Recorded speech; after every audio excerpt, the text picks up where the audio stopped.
Salut tout le monde, nouvel épisode de l'AI Engineering Podcast. Aujourd'hui, on a pas mal de petites news et on va discuter de ces news. On a sorti quelques épisodes récemment qui étaient plus creusés des sujets spécifiques. On revient aux news. Comment ça va, Julien, aujourd'hui? Au top, merci. On rejoue 2 jours aujourd'hui, donc Ouais, retour à la normale. trop bien. Ouais, ces dernières semaines, il y a eu pas mal de choses. Bon, il y a toujours pas mal de choses, mais on commence avec une grosse news qui est le deal entre SpaceX et Cursor, qui a eu lieu il y a quelques jours, où SpaceX a proposé un deal à 60 milliards pour racheter Cursor. Et si jamais le deal ne se fait pas, SpaceX paye une pénalité de 10 milliards. Ça rappelle un peu le deal qu'il y avait eu sur Twitter quand Elon Musk a racheté Twitter.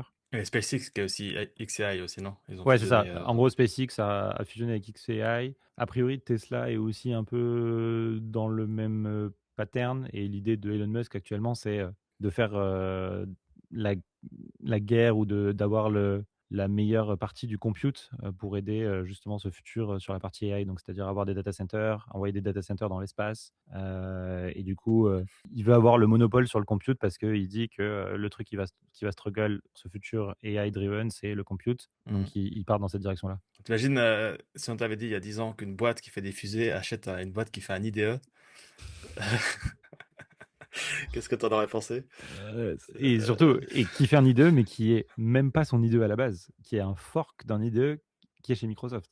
Ouais, Genre, exactement. Oui, exactement. Et puis qu'il y a un wrapper sur d'autres modèles. Donc, qui a pas non plus. Enfin, récemment, ils ont un peu leur propre modèle, mais c'est quand même basé sur le fait d'utiliser des modèles tierces. ouais. Bah, en fait, je pense que, de toute façon, Elon Musk, il a une dent et ça se voit de manière significative quand tu regardes sa manière de tweeter envers Anthropic et envers OpenAI, et particulièrement envers OpenAI et Sam Altman. D'ailleurs, en ce moment, il y a le procès de Musk contre OpenAI et le fait qu'OpenAI est passé de non-profit à profit, quoi. Euh, et donc, il a une dent contre eux et il veut être dans la course avec XAI et avec les modèles. Et je pense que le rachat de Cursor, enfin, de leur point de vue, c'est quelque chose de bien, quoi. Ouais, bah après, c'est un move probablement stratégique. Après, je sais pas, j'ai pas trop suivi la qualité des modèles Grok par rapport aux autres. Vu que j'ai jamais vraiment utilisé ces modèles. Bah, quand tu Euh, regardes les benchmarks, c'est toujours bien placé, mais personne ne les utilise. Donc la question, c'est pourquoi personne ne les utilise. J'avoue, je sais pas. la seule fois que j'ai vu utiliser, c'est dans X, enfin dans Twitter directement, Ouais. où les gens ils demandent @grok explain me. Ouais, ça, c'est une dinguerie, ça. Et d'ailleurs, des fois, c'est assez cool parce qu'il y a un tweet que je comprends pas. Après, quelqu'un qui dit explain me et puis il te redonne le contexte. Je trouve que pour le coup, c'est une bonne feature, je trouve. Et puis, du coup, c'est caché dans les commentaires derrière la réponse, donc ça te pollue pas non plus ton thread.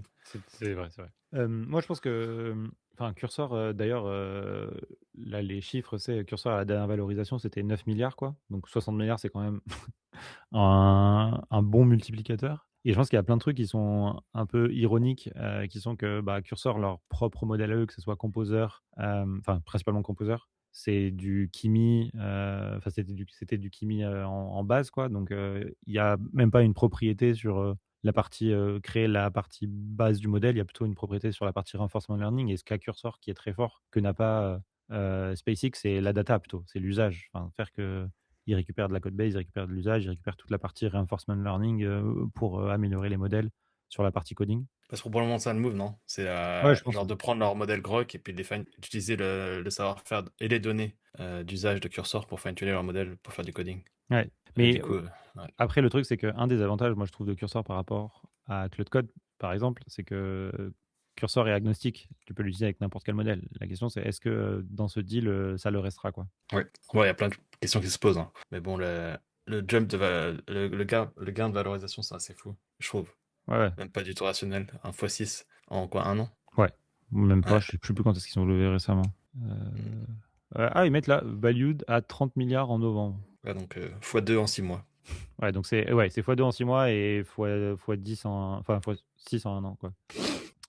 Voilà. Et donc à côté de ça, il y a le procès entre Elon Musk et OpenAI. Euh, et donc en gros, c'est l'idée du procès derrière, c'est Elon Musk qui a mis le procès à OpenAI parce que ils ont still a charity. Et l'idée, c'est que OpenAI, ça a été fondé as a non-profit, comme un open source pour counterweight Google. Et ensuite, il y a eu le Shift for Profit qui a violé la mission. Et voilà, et tout le débat est autour de ça. C'est Ouais. je pense que c'est un peu. Enfin, il faut voir ce que ça va donner. Ce qui est drôle, c'est que. Attends, j'ai vu un tweet de quelqu'un qui disait que si Sam Altman perd le procès, au final, il va récupérer beaucoup d'argent. Parce que en fait, il devrait. Mais je sais plus, je vais peut-être le couper ce truc. Mais parce qu'il devrait genre rendre ses actions liquides et du coup, il récupérerait beaucoup d'argent. Est-ce qu'il est actionnaire du truc? Je croyais qu'il n'était pas actionnaire. Ben justement, il n'est pas actionnaire, mais s'il perd le procès, il faudrait qu'il le devienne. Ah. Et donc, il récupère plein d'argent. Je crois que c'est un truc du genre. Ouais. De toute façon, déjà, ce move de base d'OpenAI, il est quand même très bizarre. De passer de non-profit à profit, c'est quand même, c'est vraiment une entourloupe de malade. Ouais. Et bon, après, je connais pas du tout le sujet, mais ce qu'il a l'air de dire, c'est que bah, ça semble un peu logique, quoi. Il a financé le non-profit, qui est devenu un profit, donc logiquement, il est pas forcément aligné avec ça, même. Il a Exact. l'air d'avoir tellement de politique derrière tout ça. Ouais. Et d'ailleurs, je sais pas si tu as vu, là, il y a eu le deal entre Microsoft et OpenAI qui était un des trucs qui a fait que OpenAI est sorti du non-profit, pourrait s'arrêter. Enfin, en gros, ils sont mis d'accord sur le fait que Microsoft n'avait plus l'exclusivité des modèles OpenAI. Mm. Donc, les modèles OpenAI vont pouvoir arriver sur Vertex et sur Bedrock. Et ils se réservent le droit d'arrêter dans le futur ce deal-là, quoi. Ouais, d'ailleurs, Bedrock, c'est un sacré move de Microsoft, je trouve. Je vois pas mal d'entreprises qui utilisent pour avoir accès au modèle anthropique. Ouais, Et d'ailleurs, ils ont sorti une version, parce qu'en gros, les modèles anthropiques sur Bedrock, ils tournent vraiment dans ton VPC, il me semble. ouais. Et en fait, ils sont en train de sortir une nouvelle version où ça tourne dans l'infrastructure d'Anthropic. Donc, tu pourras accéder directement via Amazon au modèle qui tourne dans l'infrastructure Anthropic. Via ton VPC, Euh, c'est ça que tu dis. non, non, justement, Ah, hors de ton VPC. Donc, ils font la version via AWS, mais dans l'infra Anthropic. ouais. Je vois pas Mais pourquoi. ça, mais ça, c'est la même chose sur Vertex, parce qu'en fait, tu peux aussi avoir Anthropic sur Vertex, et tu peux aussi avoir Anthropic chez Azure. Enfin, en gros, Hmm. maintenant, Anthropic sont partout. Mais souvent, enfin, tout le temps, ça tourne dans ton VPC, je crois, si je dis pas de bêtises. Mais c'est Anthropic qui manage le truc sur enfin, dans les data centers des cloud providers, si je dis pas de bêtises. Parce qu'en Ok. fait, j'avais eu des problèmes, et en fait, j'avais contacté les supports genre AWS et Azure. Et les deux me disaient, ben, on sait pas trop, c'est genre Anthropic qui manage le truc, donc il faut demander à Anthropic. Ok, ouais. Et d'ailleurs, c'est pour ça qu'ils font la version, je pense, hors infra VPC, parce que je pense que ça doit limiter les déploiements. Tu peux pas avoir toutes les dernières features, etc. Yeah, c'est possible. Peut-être pas tous les derniers modèles. Et en parlant d'Anthropic, Google qui investirait 40 milliards chez Anthropic, 10 upfront et 30 milliards en plus en fonction des milestones, et avec dans le deal un accès au TPU de Google. Et qu'ils ont déjà, non? Ils ont pas déjà entraîné leur dernier modèle sur TPU, C'est possible.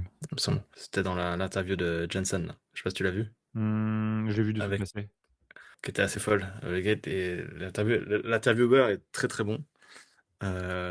Et la réaction de Jensen, elle est aussi super intéressante, parce que tu sens qu'ils perdent, justement avec les TPU, il y a beaucoup de modèles qui sont entraînés maintenant là-dessus directement, et tu sens qu'ils perdent un peu leur mode, et la réponse systématique à toutes les attaques, c'était l'écosystème qu'ils ont construit autour d'NVIDIA, et pas forcément pure feature, pure performance, enfin plus pas forcément Cortex, mais vraiment tout l'écosystème CUDA, etc., qu'ils ont créé autour Donc pour de lui, leur chips. l'écosystème, c'est le fait que CUDA, ça soit imbitable et impossible à installer, c'est genre la bonne chose.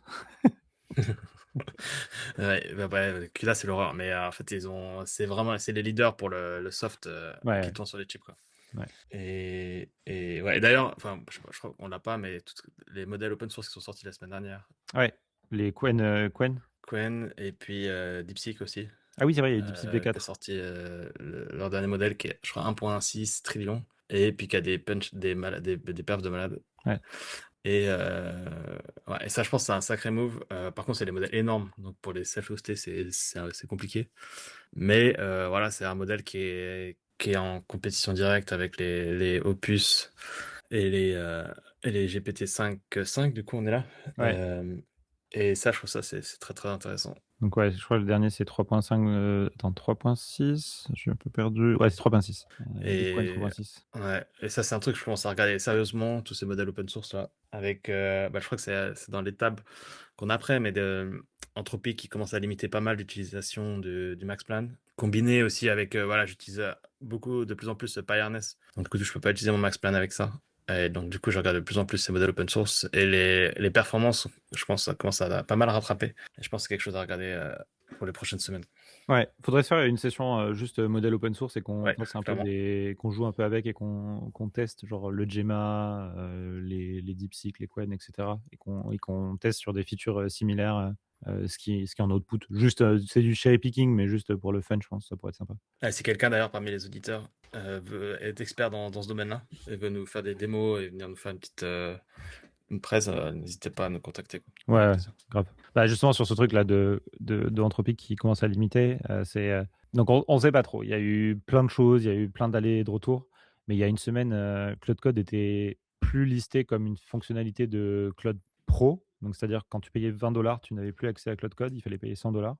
Un officiel de Anthropic a répondu: «Ah non, mais on est en train de faire un A/B test sur 2% de la population pour voir si les gens, ils accepteraient d'acheter quand même à 100 $ pour avoir accès à Cloud Code, blablabla, blablabla». Et donc, en gros, ça ressemblait à ça. Le site web à ce moment-là, c'était pro, Cloud Code n'était plus inclus, quoi. Il fallait payer le max 5.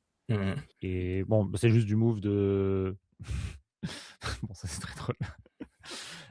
Mais c'est un move de fermer encore plus l'écosystème et surtout de voir qu'il y a probablement beaucoup de choses qui sont pas rentables sur l'abonnement à 20 balles, quoi. Exactement. Et en fait, il y a beaucoup de choses qui sont pas rentables. Et en plus, tu as les open source justement qui, je pense, qui utilisent ces modèles Frontier pour entraîner leur propre modèle.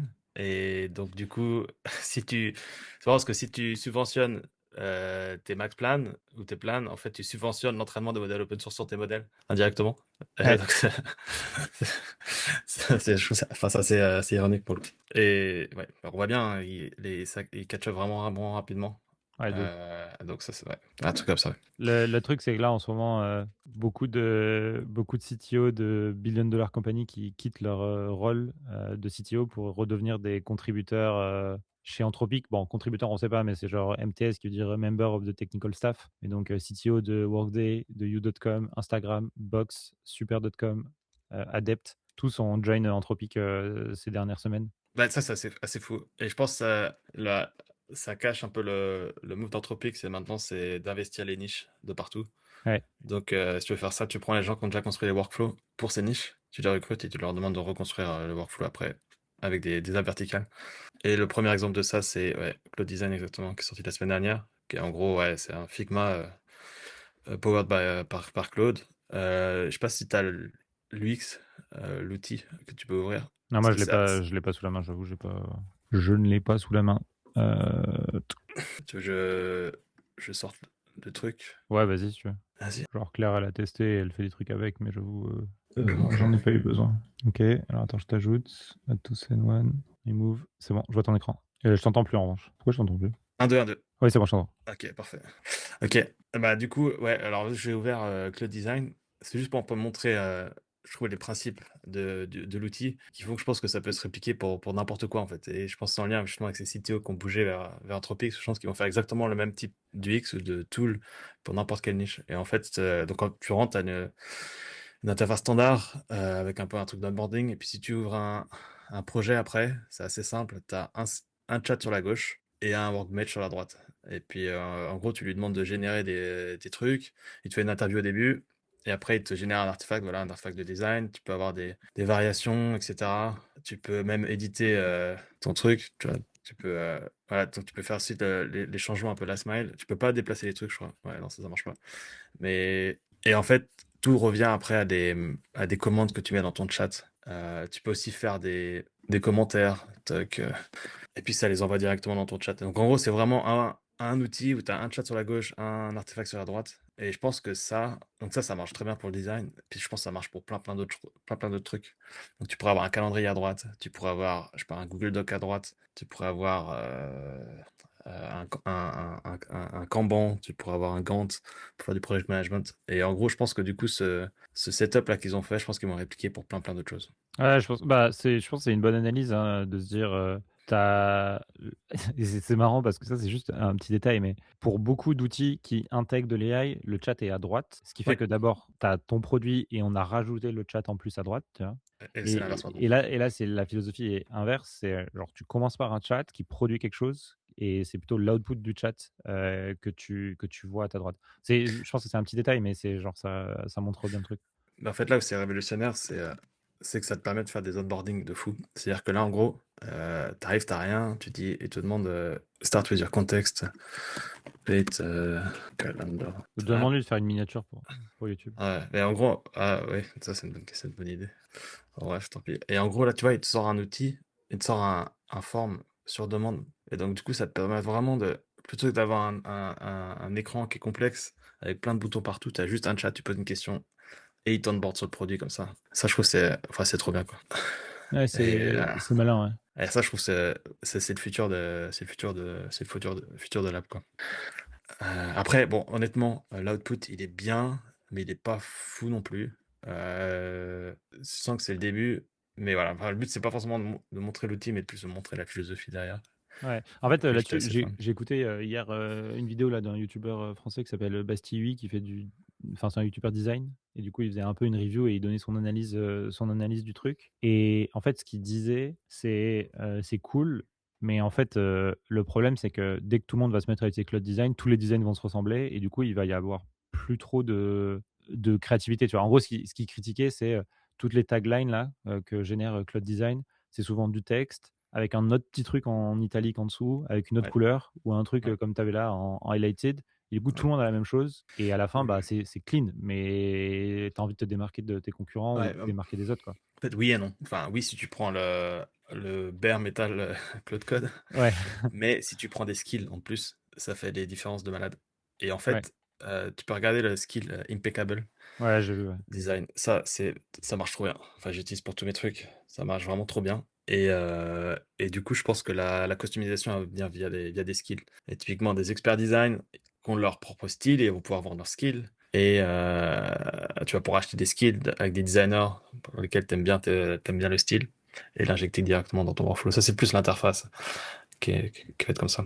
Ouais, c'est clair. Et ouais, d'ailleurs, c'est un projet sur lequel je travaille, qu'on a vu là avant, upskill.ai. L'idée, c'est d'avoir une plateforme de vente de skills pour les créateurs. Où en gros, moi, typiquement, je pourrais vendre mes skills de data platform engineering. Et puis tu peux répliquer en fait ça pour n'importe qui. Même, je pensais même, par exemple, le fitness coach. Genre, chaque fitness coach a un peu Ouais. son mindset, puis tu pourrais acheter son skill. Et du coup, ça leur permet d'avoir un produit qui fait déjà le first mile de customisation. Et après, si tu veux vraiment avoir le last mile de customisation, là, tu prends du consulting, des choses comme ça. Et comment tu vois le fait que, parce qu'en fait, le problème du skill, c'est que le skill, c'est un fichier texte, quoi.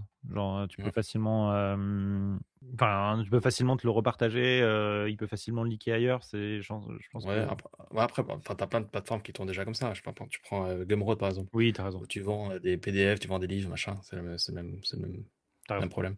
Ouais, de ouf. Et enfin, juste par rapport à ça là, par rapport à Cloud Design, l'autre truc dont on a déjà beaucoup parlé dans le passé, mais c'est dans l'appel à startup de YC. Donc l'appel à startup de YC, c'est YC qui à chaque démarrage de nouveau batch met plein de thèmes où il pense que c'est important. Donc là, il y a je pense qu'il y a une vingtaine de thèmes ou une quinzaine de thèmes où chaque partenaire met bah, son thème et explique j'aimerais bien qu'il y ait des startups sur ce thème-là qui postulent à YC et si vous postulez sur ce thème-là, vous avez plus de chances d'être pris parce que c'est les thèmes qu'on cherche. Le tout premier, c'est ça, c'est AI for low pesticide agriculture et je trouvais que c'était intéressant. C'est genre en mode on utilise des chemicals qui sont bad. L'AI, ça peut permettre d'identifier les problèmes en temps réel et réduire les pesticides. Bon, il y avait ça. Et un des call for startup, et je reviens ici, qui est le Dynamic Software Interface. Et donc faire que avant, chaque pièce de software avait la même interface. Maintenant, les coding engines sont assez bons pour laisser les users être leur propre forward Exactement. deploy engineer. Donc, les users peuvent personnaliser eux-mêmes leur interface. Et du coup, les software companies vont partager des primitives et ensuite les users pourront de manière radicale, customiser leur produit final eux-mêmes. Ouais, 100% aligné. Et je pense que bah, Cloud Design, c'est l'exemple de ça parfait. C'est l'exemple parfait. Mais pourquoi tu dis ça? Pourquoi tu dis que Cloud Design, c'est l'exemple parfait? Parce que Cloud Design, c'est un outil de design, tu vois, principalement. Je veux dire les primitives. C'est-à-dire que Ah t'as oui. pas encore cette partie dynamique, mais ça peut arriver assez facilement. Mais par rapport aux primitifs qu'ils ont mis en place, un chat, un artefact, et puis en fait demain tu pourrais imaginer le code qui génère des fonctionnalités on the fly sur ton cloud design. Enfin, là, c'est prêt en gros pour avoir l'interface est prête pour supporter ce type de setup. Yes, ouais. Et là, juste ce tweet, il était cité par quelqu'un qui a fait une démo de ce truc-là. Et donc, il y a ce truc-là, Dynamic Software. Donc, c'est Worker Native Session with Frontend Plugins. Alors, j'avoue que j'ai rien compris au truc du mec, donc je vais pas m'aventurer là-dedans parce que voilà, ça ressemble à rien et je comprends pas trop le truc. Mais bon, il y a quelqu'un qui a fait une démo de ce Dynamic Software Interface. Euh, Il y a GPT-5.5 qui est sorti. Bon, je sais pas si on a. Moi, j'ai pas eu le temps. Est-ce que je l'ai utilisé? Non, je suis sur Opus 4.7 Max I en ce moment. J'ai pas trop fait de GPT-5.5. Je sais pas si Moi, t'as- j'utilise. Bah, moi, j'ai upgradé naturellement, pris le dernier à chaque fois. Voilà. Est-ce que c'est mieux, est-ce que c'est moins bien? Je sais pas. Ouais, franchement. Mais il travaille, il travaille. Ensuite, il y a ça là qui était sorti il y a quelques Euh, jours. Pardon, Vas-y. peut-être pas. Pour ça, franchement, je pense un jour qu'on fasse un autre épisode sur les benchmarks, qu'on Ouais, explique comment ils sont construits, ouais. comment ils sont biaisés et comment les interpréter. Parce que honnêtement, les gains de qualité, enfin, je sais pas pour toi, mais je les perçois pas nécessairement au quotidien, quoi. En fait, je pense que le truc qu'on voit qui est différent, je pense que le vrai changement qu'il y a eu, parce qu'en fait, en effet, pour des tâches, enfin pour une même tâche donnée, j'ai l'impression que entre maintenant et il y a un an, ça change absolument rien. Enfin, genre, je pense que je peux faire les mêmes choses sur genre une tâche ou genre une écriture de code. En revanche, là où ils ont vachement changé, c'est sur, et c'est le truc qu'on voit partout, c'est sur leur durée de running, quoi. Enfin, genre là, aujourd'hui, tu es capable de leur dire, j'ai ce problème-là, Ouais, tourne until fixed, tu vois. ouais. Et ça, c'est un peu le truc qui est hallucinant. C'est genre, il va être capable de tourner un til fixe. Et j'ai vu, bah, c'est un mème sur Internet, mais c'est aujourd'hui, l'agent, tu lui dis ça, tourne un til fixe, même s'il n'y arrive pas, genre tu le mets dans un Docker, potentiellement, il n'a pas les droits, il va trouver une solution pour sortir du Docker, devenir admin sur ta machine, se donner les droits. Enfin, genre, c'est un peu ça la caricature là maintenant, c'est qu'ils ont entraîné des agents qui, si tu leur donnes un objectif, ils vont tout faire pour aller à cet objectif-là jusqu'à même genre bah essayer de s'escape du truc dans lequel ils sont pour faire les malins, tu vois. Ce qui est d'ailleurs un problème pour générer du code. C'est-à-dire que quand tu lui donnes un objectif et que tu lui donnes pas le bon framing, eh ben, il va prendre des shortcuts à la fin pour réaliser son objectif. Exact. Et il va faire des trucs que t'as pas envie. Supprimer du code, des choses comme ça. Enfin, des trucs à la con. Ouais. Et ça, c'est un peu le challenge aussi, de savoir gérer ça. Ce qui est ouf, c'est que genre entre faire du software il y a un an ou 2 ans, Mm. quand tu avais des problèmes, ce que tu faisais, c'est que tu faisais beaucoup de console log et tu débuguais vachement, tu vois, genre Ouais.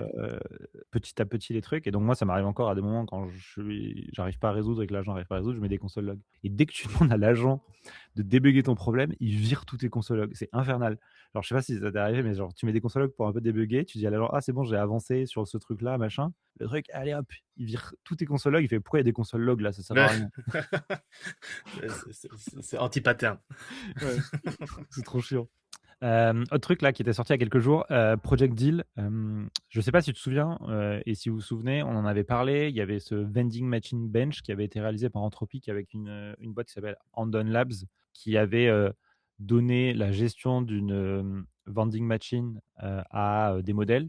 Et Claude Opus était le modèle qui marchait le mieux là-dessus. Alors là, ils l'ont mis à jour, je crois que c'est sur 4.7. Donc il démarre à un certain temps. Et genre 360 jours après, dans la simulation, Opus est le modèle qui a fait le plus d'argent. Voilà, génial. Opus 4.7, meilleur modèle pour générer de l'argent. Et Opus 4.6, deuxième meilleur modèle. Et donc, ils ont mis à jour en testant un nouveau benchmark qui s'appelle, enfin, benchmark dans la vérité, une nouvelle expérience de pensée plutôt, qui s'appelle Project Deal.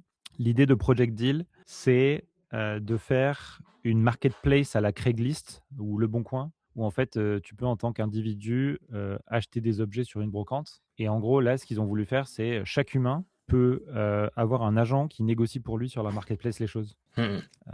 Et donc, en gros, ils l'expliquent ici, là, ils disent For 1 week, on a créé une classified marketplace pour nos employés à San Francisco, comme Craigslist, mais avec un twist. Tous les deals doivent être faits par des modèles qui sont comme nos employés, enfin, qui actent like our employee behalf. Et donc, ils ont donné à chacun $100 to spend. Les employés peuvent dire je vends ça sur la plateforme. Et ensuite, les agents bah, négocient, achètent, etc. Ouais, c'est pas intéressant. Moi, je fais déjà aussi pour tout ce qui est marque sur Amazon. Ouais. Enfin, quand tu dois l'acheter et chercher des trucs sur Internet, ça marche très bien déjà. Tu demandes à un agent d'aller voir les produits qui correspondent à ton besoin. Et là, je pense qu'en plus, si de l'autre côté, tu as encore un autre agent, ça va être assez intéressant à voir, en effet. Ouais. Et bon, les conclusions, donc ils ont fait leur setup, ils ont développé une app. Désolé. Ils ont développé une app et en fait, bon, leur conclusion c'est Opus 4.5 est plus intelligent que Haiku. Enfin, en gros, ce qu'ils disent à la fin, c'est quand c'est Haiku qui vend les trucs, il les vend beaucoup moins cher que quand c'est Opus. Et genre par exemple là pour ce vélo là qui est le même a priori, même vélo, même buyer, même seller, mais Haiku il l'a vendu pour $38 alors qu'Opus l'a vendu pour 65. Mais pourquoi SM Buyer et SM Seller? Je crois que parce qu'en fait, bon, ce qu'ils ont fait dans l'expérience, en gros, ils ont 4 channels Slack. Et dans les channels Slack, en gros, ils expliquent là qu'ils ont run l'expérience dans 4 channels Slack. Et dans chaque channel Slack, il y a un modèle différent. Donc en gros, il y en a 2 avec Opus, un avec Haiku. Tu vois, genre là, c'est Opus Only, Opus et Haiku, Opus et Haiku, Opus Only. Et en gros, ils run, quand il y a des achats, les conversations, elles sont gérées en parallèle. Et à la fin, ils font une conclusion. Le podcast, il part en live. T'as pas entendu? De quoi? Entre ton bruit de fond, puis moi, j'ai eu un vieux bruit de sonnerie qui vient de sonner. Ah, ça, j'ai pas entendu. Les 5 dernières minutes étaient horribles. Ouais, il y a du bricolage dans l'open space, mais peut-être qu'on peut s'arrêter là sinon. Non, on peut finir ça. Et donc voilà, et bon après l'article est assez intéressant et du coup à la fin ce qu'ils disent, honnêtement une des conclusions c'est bon, Opus est un meilleur capitaliste que Haiku globalement. Et comment il explique? Est-ce qu'il donne des explications? Alors ça je suis pas sûr d'avoir vu des explications de pourquoi. Ouais, ok. Ah, c'est Euh, intéressant ça. Et on va attendre vers ça, je pense. Ça, je suis convaincu que ça. ouais, Et pour tout. Le recrutement aussi, probablement. ouais de ouf. Bah, le recrutement ça a un peu démarré. Ensuite, pour finir, peut-être, on peut passer. Alors, si, dernier truc, il y avait ce truc-là qui était intéressant. Il y a des gens qui ont entraîné un langage modèle sur toute la donnée de l'humanité avant 1930 et pour regarder un peu si c'était capable de prédire, genre, des guerres, les différentes choses géopolitiques. Et je sais plus ce que j'ai vu. Alors, j'ai pas lu cet article, mais j'ai vu quelqu'un qui parlait de cet article qui disait ils ont réussi à faire coder ce modèle-là en Python. Genre, en gros, le truc était capable de coder en Python. Voilà, en gros, ils ont réussi à faire écrire des programmes en Python à ce truc-là qui est entraîné sur de la donnée pré-1930. Mais avec des sortes de skills, non, j'imagine, non? Euh... Je pense d'avoir un peu de guidance. Ouais, ils ont donné few demonstration example of Python program. Ouais, Il est plus que capable la d'écrire des réfléchir. corrects new programs.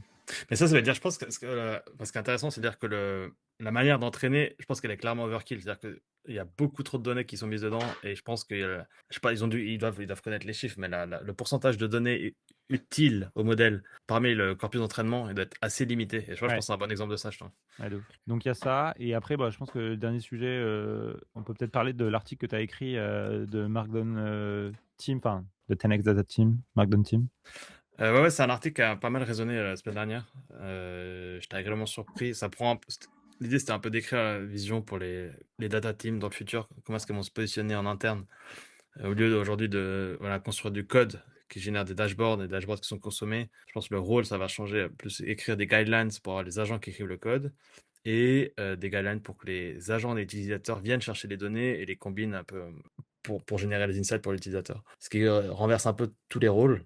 Donc l'ingénieur devient plus plateforme architecte et l'analyste, il va devenir plus research analyst justement, où on va faire des analyses beaucoup plus poussées. Et du coup, j'étais surpris. Alors, je savais pas comment est-ce que ça allait être trop perçu. Soit c'était les gens voilà, en mode non, c'est mort, web coding ça marche pas, on n'en veut pas, etc. Et en fait, ça a été plutôt l'inverse. Les gens étaient ont plutôt accroché avec la vision. Et ça, je pense, je trouve ça assez intéressant. C'est-à-dire que ça commence à devenir un peu vraiment accepté par l'industrie comme un peu le manière standard de produire.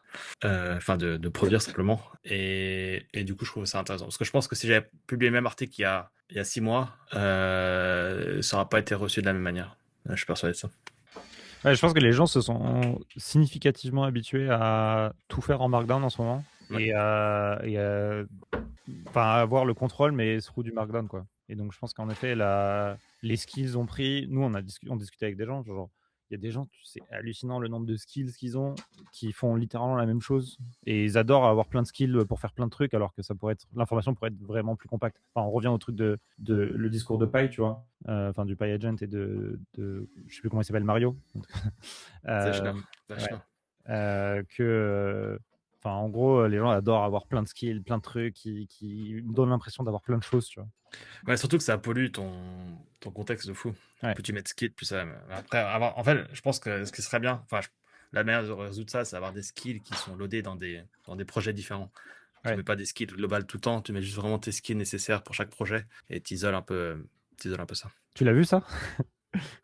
Ça, je l'ai vu dans les vidéos de l'AI Engineer Europe, donc ça s'appelle Agent Craft. C'est genre une carte à la World of Warcraft ou Age of Empire, où en fait, tu as des péons, et les péons, c'est un agent spécifique. Et du coup, quand tu cliques sur un péon, tu peux le prompter, et ensuite, il va aller faire sa tâche.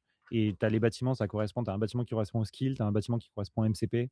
Et en gros, tu gères juste ton software development comme si tu gérais un RTS, quoi. Ah, ok. C'est incroyable ça. Bien joué. Et en effet, c'est vrai qu'il y a pas mal de gens qui mentionnent ça, que le fait de développer maintenant, ça revient un peu comme un jeu vidéo. Et c'est un peu clairement ça. Parce que tu as cette part non déterministe qui rend un peu un truc, qui gamifie un peu le truc. Exact, ouais. Ok. T'as essayé?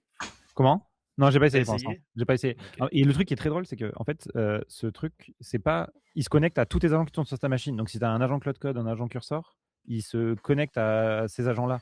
Et donc, en fait, c'est comme si tu utilisais ces sous-agents derrière. C'est brillant ça. C'est brillant. Mais ouais, je testerai un de ces quatre. On pourrait faire une vidéo là-dessus. Franchement, ça a l'air fun.